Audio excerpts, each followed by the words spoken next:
Okay, what's up, Miss Bullock? This is Lindsay Stogner, and I'm here to talk about my problem, which is 400, oh wow, this is harder than it looks, minus 236. And so, wow, this is going to be so ugly. I'm so sorry. And so, first I'm going to go over the strategy and the model that students might use in second grade. And so according to the standard that is addressed in second grade, it says that students will use concrete models or drawings, strategies based on place value, properties of operation, and then the relationship between addition and subtraction. So one of the models that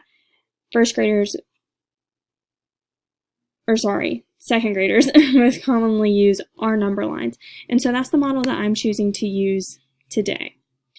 And so I'm just going to go ahead and draw my beautiful number line right here. And I'm going to go ahead and start with this 400 up here. And so I'm going to put that at the right side of my number line because obviously that's where your highest number is going to go. And so the way that a first grade, or sorry, I keep saying first grade because our practicum was first grade.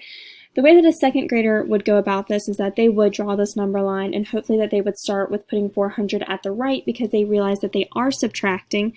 So they're going to realize that they need to work to the left because they're going to go to a smaller number. Since they are subtracting, they're taking away from that very first number. And so what we're going to do is in second grade, students won't take very big leaps or hops or make big humps when working with number lines. And so whenever they work with a number line to solve, well, this obviously is the model that they use, but the strategy is actually decomposing this 236 on the number line in order to find their solution. I thought I put it, oh, there we go. And so what I'm going to do is I'm going to decompose the 236 by the hundreds, which would be 200s, or 200, but it'd be two sets of hundreds, and then 30, and then a final 6. But I think a second grader would actually do this more in depth. So what I mean by that is that they would start at this 400, they would take that leap back, but this leap would only be 100. Their humps are going to be a lot smaller than what we would most likely expect for in third grade, but I'll talk about that later. And so that makes one of the 100s gone. So next we're left with one more final 100 to make a leap back. So we're going to go all the way back, and this is our next spot. So this would be 200. And by doing this, they get to show their understanding of place value and working with different things like that. And so since they understand that there are two sets of hundreds in the 236 right here, they realize that they need to go back 200 units or numbers, as if you will. So now that we've gone back 200s, wow, this is such ugly handwriting. I am so sorry. I'm just going to put these negatives here to show that it's subtraction.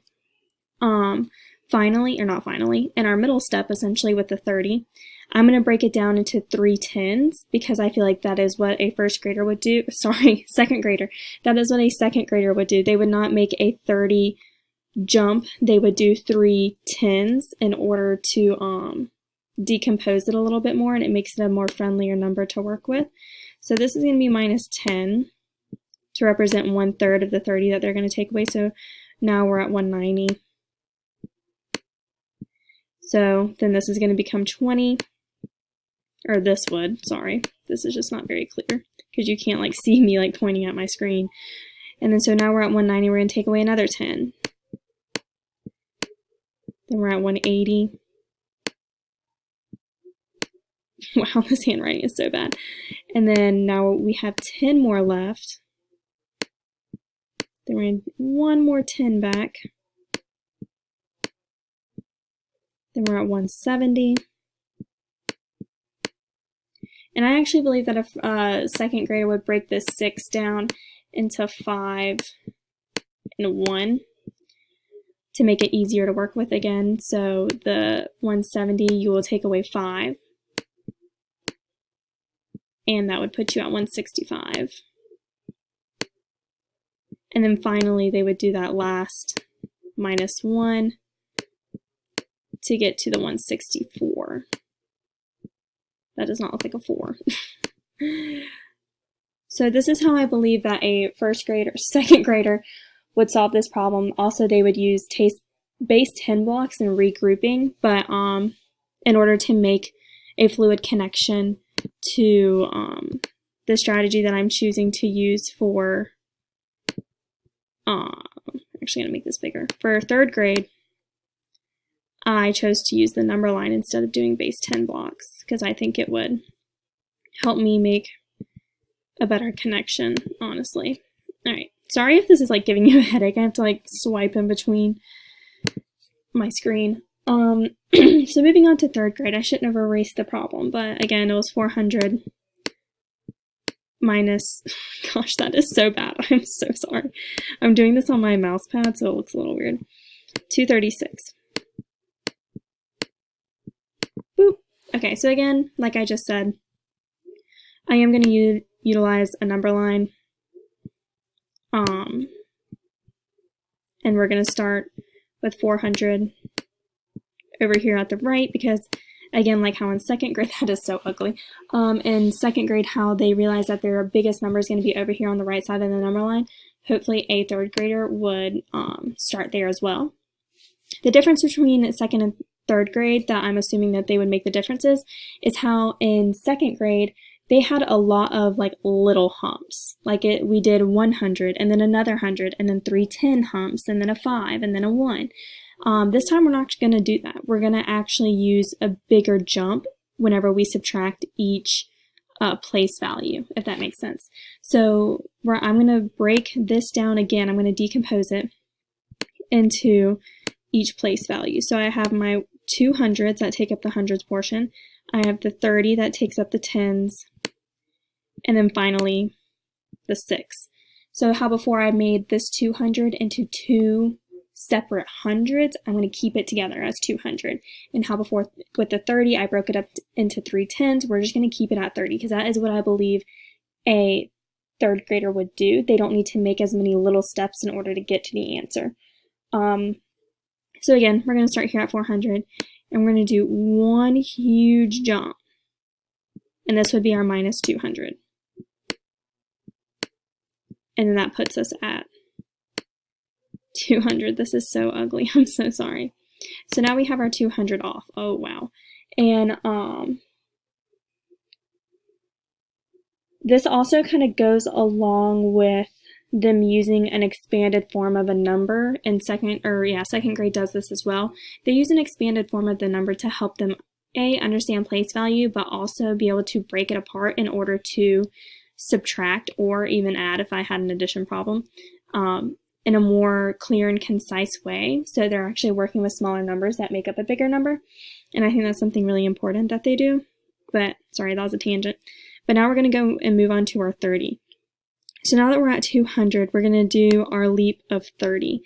How in second grade they I showed how I believe a second grader would do 3 separate tens humps. I believe in third grade that they are more capable of, using bigger numbers to go in between each operation of subtraction. So how we did all of the hundreds at once, we're going to do all of the tens at once. And so the 200 minus the 30 is going to give us the 170. And then as our final step, we have this 6 left. And so instead of breaking up into 5 and 1, we're just going to go 6. And that will get us to our answer of 164. I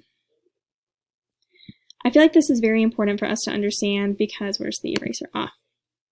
Because as it is stated in the standard course of study and in the unpacking standards, actually I don't know if it's in the standard course of study, but I know it's in the unpacking. that students do not need to know the standard algorithm for addition or subtraction until 4th grade. And so now that's actually what I'm going to show you next is the standard algorithm and how it will be used to solve this problem. But that's why it's important that students in 2nd and 3rd grade, or even kindergarten, 1st, 2nd, and 3rd grade, and 4th grade, understand how to use these two strategies or even the models that I've shown so far. Like using base, well, I didn't show base 10 blocks, but it's important for them to be able to use base 10 blocks, use number lines, using rounding or front-end estimation, or just knowing how to justify their answer. It enables them to lean on something that isn't the standard algorithm, and I kind of actually believe that using these strategies gives them a better understanding of place value versus just the standard algorithm, which I'm actually beginning to write right now. So now we've moved on to 4th grade, and 36. And so this is the standard algorithm that students would be expected to know in 4th grade and would be expected to, follow through with. And so traditionally we are taught to work from the ones to the hundreds or to whatever your highest place value is.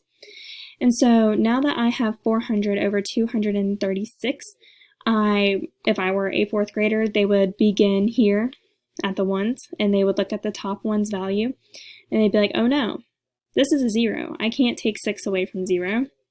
So then they would go to their neighbor in the tens place, and they would be like, oh no, I don't have anything to borrow from. So then they would go over to the hundreds place, and here is where they would borrow. So this 4 would become a 3, and then they would take this hundreds and put it here. And so what they've just done is they took a 100 from this 4 and put it in the tens. So this 10 represents that they have 10 tens, which would be 100. And then now they realize, oh, now I can borrow from this friend. That becomes a 9 or 90.